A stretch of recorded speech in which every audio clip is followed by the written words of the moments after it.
1987, The Lost Boys grossed over $32 million at the box office on a budget of less than $9 million. Launched little-known Canadian actor Corey Haim, who had starred in the critically acclaimed 1986 film Lucas, had a role in 1985's Murphy's Romance. James Garner, Sally Field's box office success that was nominated for 2 Academy Awards. Done a few smaller films earlier. Now he's a teen icon, household name. The beginning of a lifelong association with fellow child star Corey Feldman. 1988, Corey starred in License to Drive. Another $8 million, $9 million movie. Makes $22 million at the box office. 1989, star in the wildly unsuccessful horror film The Watchers. Star with Feldman again in the critically panned box office failure Dream a Little Dream. And by 1990, at only 18 years of age, began appearing in straight-to-DVD, universally unwatched movies like Tale of the Roller Boys and Double O Kid before dying of a prescription overdose, broke, and living with his mom in a small Burbank apartment at the age of 38 after many years of obscurity. The Lost Years of the Lost Boy on this sometimes sad, sometimes funny, hopefully always entertaining episode of Timesuck. Sucking some time. You're listening to Timesuck.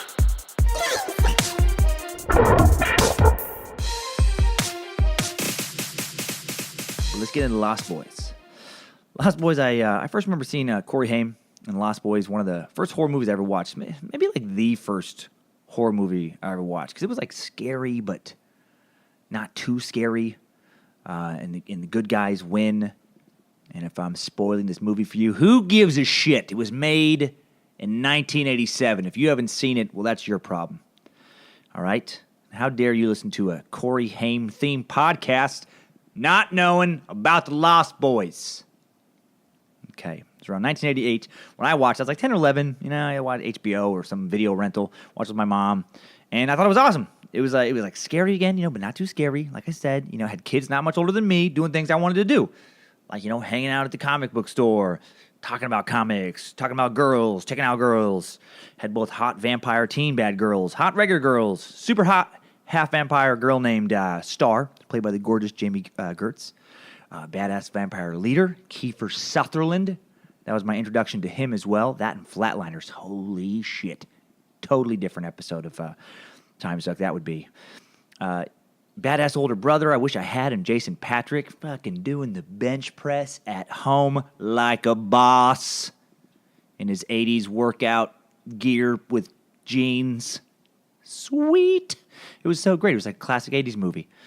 And Corey, he's playing J.C. Patrick's little brother Sam. He was a star. He was funny. He's like real witty. He's smart. He's a goofball. He's like small for his size. He was like cool, but not one of the stupid cool kids. He had a funny friend, Corey Feldman. Girls thought he was cute. Definitely thought he was super cute. But he wasn't like a pretty boy. Wasn't a pretty boy jock type. And he immediately became like my favorite actor because I think I saw a lot of myself in him. I was small for my age, etc., etc. Not as well liked by girls. But, girls actually did have crushes on me at that time, and I didn't know what to do with it. I was a dummy. And, again, man, I'm Mr. Sing-Song right now. I'm jacked up on the caffeine. Yep. So you're getting a caffeinated Corey Haim episode today. French pressing it. Like a Java IV into my heart. I don't know why this is a strong batch I got today. You know why? Because I let it sit. And if you're a French presser with your coffee, turns out if you let it sit in the pot for like an hour, it becomes some form of horse methamphetamine. And it jacks your heart rate to the ceiling. Okay. So, all right, back on this. And Dream a Little Dream was another movie that came. It's like they're kind of like the trifecta. Like I mentioned earlier, it was like Lost Boys. And by the way, this is again I said earlier, we're going to focus mostly on the spiral into falling from grace depression, which sad. But right now, man, we're in the hits. We're talking about the hits, the big 2 Corey movies. In my opinion, the trilogy there is Lost Boys, License to Drive, and then Dream a Little Dream. And then Dream a Little Dream was critically panned, just across the board. On Rotten Tomatoes, the critic score for Dream a Little Dream is 0. It's, just a flat 0. I will say audience score 66%, so 2 out of 3 are into it. And I was one of those people who was into it, like way into it, like loved it. It was my favorite movie. Dream a Little Dream is my first favorite movie that I can remember. Like a movie where I was like, fuck yes, I love this movie. And maybe like first in kind of a special way too, because not everybody else knew about it. It really wasn't out in the box office. You know, it had a very limited theatrical release. I went to a small town. We didn't have a theater, and not very many kids had, HBO because you couldn't get cable. Because I grew up in the middle of nowhere in Idaho, 400-person town, and you had to have a gigantic satellite dish in your yard where you would then steal some random provider's signals and get free HBO. Yep, that's a whole nother thing as well. The old secret black box. If you're from central Idaho, you might know what I'm talking about. Where some dude peddled a black box that gave you all the channels.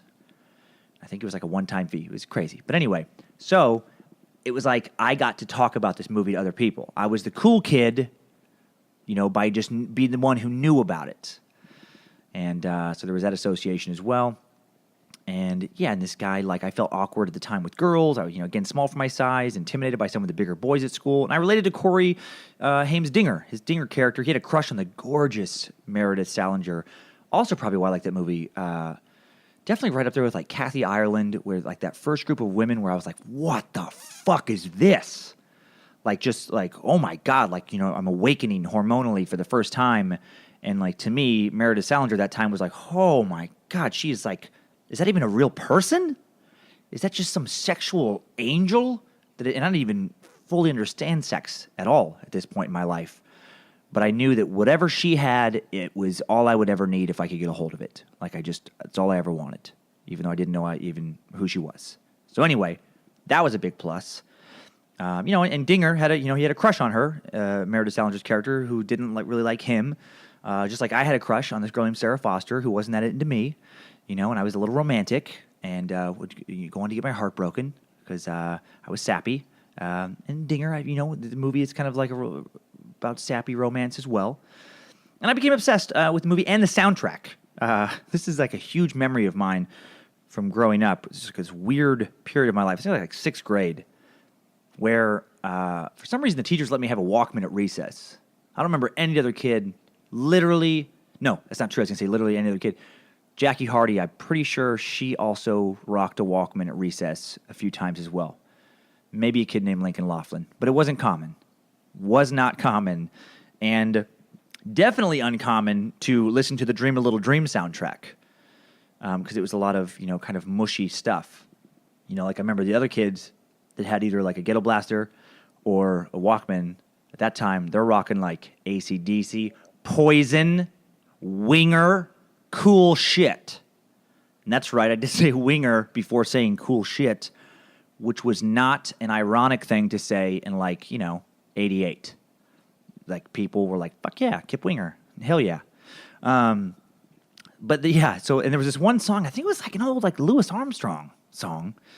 It's Dream a Little Dream, the title song. I have memories, I would sing this out loud by myself, wandering around at recess. And if you haven't, just to paint the picture, if you haven't heard this song, I'll sing a little bit. I'll sing a little bit now. It was like, stars shining bright above you. Night breezes seem to whisper, I love you. Birds singing in the sycamore tree. Dream a little dream of me. Yeah, I would sincerely sing that. Long before Michael Bublé made, the old standards somewhat cool. Emphasis on somewhat. I'm sure that did not help me help endear myself to the cool boys at school. But I remember one girl, Lynette Damon, later thinking I was singing this on the fucking bus, just a weirdo. I was a weird kid. Anyway, I'm saying all this just to make the point that this movie, Cory Haim, was really like the first celebrity that I identified with, where I was like, this dude's cool. This dude is he was on the cover at the grocery store. You'd see at this time, I don't even know if this is still in existence, Tiger Beat. Like these kind of teen zines were very popular with the girls. And on the cover, they'd have, whatever teen dude was the girl's fantasy at that time. And Cory Haim was like the go-to dude in the late 80s for Tiger Beat. and he's kind of teensy. And so I'm like, man, like just everybody loves him. I love him. And then after Dream a Little Dream, I didn't realize at the time, I'm sure I got distracted into other things in life. High school started. I ended up moving to go live with my dad. I had other things going on that was keeping me away from focusing on what the fuck's going on with Cory Haim. But he just kind of went away. It was like boom, boom, boom, those 3 movies, and then just poof. Like what? Where did he? There was no wide release theatrical movie after that for him ever that he was the star of. And mostly just a lot of straight to DVD, and those getting more and more obscure, more and more low budget, featuring him less and less. It just went away, and I just didn't think about those guys. Cory Haim or his sidekick in those movies, Corey Feldman, and it turns out he had a lot of drug problems, and had one of the saddest spirals down ever. And I'm always fascinated. It's why I'm choosing to talk about this in this Timesuck. This is something I fascinate with on the web, with like the Ryan Leafs or the Johnny Manziels of the world. With these people where it seems like at one point that the world is their oyster. Like all they have to do is not fuck it up. And they will, not forever. No one gets it forever. But like the path to success is so clearly continued success. They're already very successful, and here's more laid out right in front of them, and then they just implode. And I'm always like, I've always felt like I've had to struggle so hard for any level of validity. I mean, and I've had a very different career trajectory than him, never reaching anywhere near his height of fame at all, and also starting like way late, just kind of falling into stand-up, really not getting going until, I'm like 25. Which is, there's guys now who, have made TV appearances on SNL, whatever. Eddie Murphy was, a famous comedian by like 22. I still didn't know what the hell I was going to do for a job when I was 22. And Cory Haim did all this in his teens, very, very different. But I'm interested, I guess, in these kind of stories because I feel like I've had to grind and I have to like constantly come up with new material to stay relevant and constantly, come up with like a podcast or something, new album, scrambling around hosting weird shows on the Playboy channel or writing for random reality shows to just stay in the industry and to keep grinding it out in the hopes that, eventually I can, live my dream of just performing in front of fans at sold out club shows or better around the country. But that would be my dream. That would be it.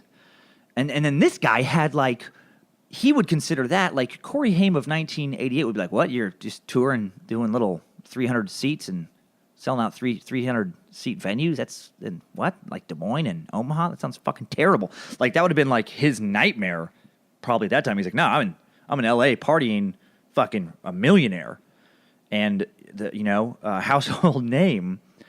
But then he fell so much farther down than that. So like so far. We're going to get into that. Like really what a cautionary tale this is. How it all kind of went away after, 89, 90. It's just a huge descent. And so I want to give some background on Cory too, because I didn't know anything about this dude other than these movies. I didn't know where he came from, and I'm always fascinated with that kind of stuff. So, I did my research again, so you don't have to. And here's how it started. So first off, he did completely fall into fame. His family, he's Canadian. He was living in Toronto, and he's a little kid, 8, 9 years old, and his sister wanted to go. He liked hockey and stuff. His sister, like pretty typical little boy. Older sister wanted to go into acting. He'd accompany her on auditions, and then when he was like 10 years old, just landed a role on a Canadian kids show called The Edison Twins, a show that ran for 4 years. And even in that, I can't imagine. Like, I have what that would do to someone's ego at 10. Because I have a 10-year-old son right now, Kyler. Love him to death. But, him and I noticed a lot of his little buddies, they get cocky real easy. They do, like, one catch. Like, he plays flag football right now. Forget, like, who wins or who loses. It's like they make one catch in the game, and they want to – it's like they're on an ESPN highlight. Like, they're so proud of themselves and so high. And like, at home, he'll win a game of Madden football or, win a board game, and he's like the cock of the walk. Like he's literally strutting around the house. Like he's so happy with himself. If he was on TV like every week and kids like he gets excited that some of his friends know who I am and that know that in their minds his dad is a quote unquote and a famous comedian. I say that because I don't consider myself because I'm not a famous comedian. I'm a comedian that some people know about, but his like that association makes him, a little more pep in his step. If he was like the dude just on TV every week, oh man, you would have to work so hard to keep that kid ego in check. Because kids haven't experienced failure at that point in their life of any consequence generally. And they can get really cocky. You got to really, I think, keep them in check. And this is, man, the more I'm going to tell you about this Cory Haim, if you ever have thought about putting your kid in showbiz, fucking think again, because it's the devil's work, and I don't even believe in the devil. And that song felt forced. I felt like I started it. I had good intentions. I didn't want to keep singing, but I felt like I needed to close out the verse. So he's on that, and he's on that show. And then, like, right away, in like the early part of the show, he also lands this audition from Toronto in a Sarah Jessica Parker, Robert Downey Jr. movie called Firstborn. Granted, this was before they are the Robert Downey Jr. and Sarah Parker as we know them today. But he befriends both of them to the point that his parents are having marital problems. Oh, not good timing there. Not good as he's becoming, starting to ascend into fame. Parents are not paying attention because they're having their own marital fucking shit. And to the point that he went, during the filming of that movie, went and lived for like 2 months, he said, in some interview, with Sarah Jessica Parker and Robert Downey Jr. for like 6 weeks to 2 months. That cannot have been good. You're 10 years old, and you're hanging out with a young Robert Downey Jr.? Holy shit. He would be on like a list of like worst babysitters as far as like, the dude was a fucking party guy. This is Robert Downey Jr. in the 80s. Are you kidding me? What is he going to be having, like a ginger ale at night before he goes to bed? No, he's fucking probably snorting coke off Jessica Parker's tits or something. And that's pure speculation. But come on. Stuff was going down, and you know it. So then he stars right away and gets another, networking. He's getting in the scene now again from Toronto and Stephen King movie, Silver Bullet, film when he was like 13. And his dad begins to work, kind of as his manager, that's never good. Your dad is latching on to your career when you're 12, 13 years old. See Lindsay Lohan. It's not good. Then when he's like 13, films Lucas with 20-year-old Charlie Sheen. What? 13 years old, and you've already worked with Charlie Sheen and Robert Downey Jr. You have seen some shit that a young kid should probably never see. And then, and by this time, he's already getting like fan mail. He's already being recognized, definitely in Canada, also in the States. He's a young heartthrob, which again, I can't even imagine. Like Kyler's turning 11. Oh my gosh, I can't imagine him like being like a heartthrob. Like the dude is doing selfie poses when he gets a new outfit. Like he's, again, the cock of the walk. But if we had, girls sending letters to the house, oh, hello, monster. That would be tough to deal with. A little insecurity, a little struggle, I think, is good early in life. And so then it falls apart. Like, so to filming The Lost Boys, dude starts getting 2,000 letters of fan mail a week. Has to hide from teenage girls that are, now he's in LA, showing up to a daily in front of his house. And by the way, he's living in a house below his mom's. He's like 15. Basically has total autonomy. He's going to some weird club they had in LA for like underage, if you're not 21, you could hang out in this club where I'm sure, again, LA in the 80s, come on. They're not checking your ID or not serving you alcohol, but they're doing blow in the bathroom. Like, it. If you don't, you do now. He's one of the highest paid, teen actors. Him and Corey Feldman were the highest paid teen actors, so he's making millions. That's just, wow, man. Power corrupts, that whole quote about, absolute power corrupts absolutely. I'm a believer in too much too soon, not a good thing. And he did later admit that he started drinking beer on the set of Lucas, started smoking weed by the time he was doing License to Drive, right after The Lost Boys. And by the time he was doing Dream a Little Dream, this dude's doing blow and then crack. Like, he was doing crack before he was 18 years old, which you never hear a good story that starts that way. You never hear, like, in somebody's bio, like a Bill Gates, you know? It's never crack is never part of the good narrative. It's, you know, no one's ever like, well, you know, things really started to kind of take off for me when I started smoking crack between classes senior year of high school. And I really feel like that was the difference maker. That's what got me into Harvard, which is where I made some connections that got me onto Wall Street, and really just up and up and up from there. Just, man, it all started with crack. Nope. It all starts going down with crack. Is pretty much, I think, like a universal thing. You know, and no one ever casually smokes crack, I feel like. You never hear about that. No one dabbles in crack. I don't even know. Does anyone even smoke crack anymore? I never even hear about crack anymore. When I was like, you know, early 20s, that was like the go-to drug joke was crackheads, people smoking crack. You don't hear about crack. Yeah, that's one of the big bummers of 2016. Not enough crack references. Yeah, you know. The good old days, full of people doing crack. So he's doing crack by the time he's 18, out of rehab already by 19, and his career is essentially over. Like it just got going. He blew up, you know, in his mid-teens, 14, 15, 16. He blew up, 17, 18, he's still, you know, right up. And then by like 19, he doesn't know it yet, but it's fucking over.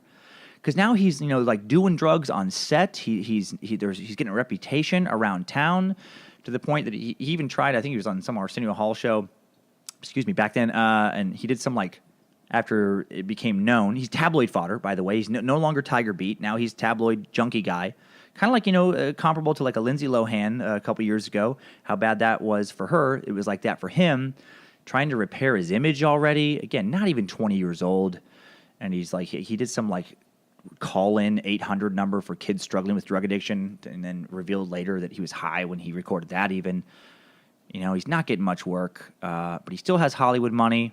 You know, in 1992, he has a 7,000 foot, you know, Hancock Park mansion. So, you know, he's still doing all right. He's still doing all right. And that's, you know, that's 92. So he's only like 21. So he's still doing good. But then by 1997, he files for bankruptcy. And in 1997, you know, he would have been, he was born in 71. So he's 26 years old. 26 years old, and he files bankruptcy. The IRS claims he owes $100,000. According to filings, assets of $100 in cash, $30,000 in an actor's pension, $750 in clothing, $7,500 in royalty rights. He has a 1987 Alfa Romeo Spider convertible, which is, it's only worth about, like, now, if you had it, like $15,000. It's not like a huge collector's car. Fuck, man. I mean, that's crazy. By 2001, 29 years old, not even 30, he's trying to sell one of his molars. One of his teeth had fallen out. He's trying to sell it on eBay. He's trying to sell clumps of his hair to pay for medical. And it's not like he's trying to sell them for like $50,000. I think he was asking for like, I don't know, a couple $100 is what I saw for the molar. God dang, man. And then living in a small apartment with his mom above a garage in Santa Monica. Five years earlier, this dude is sleeping. He's in a 2-year relationship with like Baywatch beauty Nicole Eggert in her prime. I mean, just Google her. Like, fuck the mind fuck that would happen. I can't even imagine if like you're living in a mansion in a trendy neighborhood in LA, and you're a household name. Yeah, you're going through some struggles and stuff, but you're partying it up. You know, living like there's no tomorrow. You're sleeping with Nicole Eggert or equivalent Hollywood starlets. And then 5 years later, when in your mind you're supposed to, you would imagine yourself to progress even farther from that, like as people do. You never think like, well, I've peaked. It's downhill now, especially not at 20, 21 years old. And instead, you're living in a small, shitty Santa Monica. Sometimes people think of Santa Monica like it's all nice. No, I live in Santa Monica. It is not. There are some buildings and little spots in Santa Monica that are just like, ugh, gross. I would never want to live there. It's not nice. He's living in one of those in a little apartment over a garage. So, yeah, I'm assuming that probably doesn't have like AC. Not central. You're not getting that above the garage. You might have a little window model blowing in some cool breeze. And you're with your fucking mom. How much does that suck? This is for somebody who, when they were 16, had their own place next to mom's, whatever, but their own place with girls coming pounding at the door all the time. Now you're not getting, the mailman is your only visitor. And then he just kind of disappears from like 1997 to 2007. He just like was gone from the business. Later in a Larry King interview, he said, for 8.5 years, I was just watching movies, staying in bed, eating food, and just, being miserable. That's a quote. He also said during 3.5 years of that time, he didn't leave his apartment once. Like there was a 3.5-year stretch of this dude in his, late 20s, early 30s, right around that period where he ballooned to like 300 pounds, just stayed in a little tiny apartment. Oh, my God. So then in 2007, A&E begins. He's trying to make a comeback. The two Corys, him and Corey Feldman, it's like a reality show, runs 2 seasons. He's trying to make a comeback. He's getting excited, takes out a full-page ad in Variety magazine, letting the industry know he is back. He is ready to work. Right after that, I guess on camera on this reality show, it is revealed to him that in the sequel for The Lost Boys, a straight-to-DVD movie, the producers have informed him there is no role for him in this movie. What a slap in the fucking face. The movie that made you a star, less than 10 years later, the shitty straight-to-DVD sequel that no one ever talks about Lost Boys 2. People love Lost Boys. I've never watched or had any interest in checking out Lost Boys 2. It looks like shit.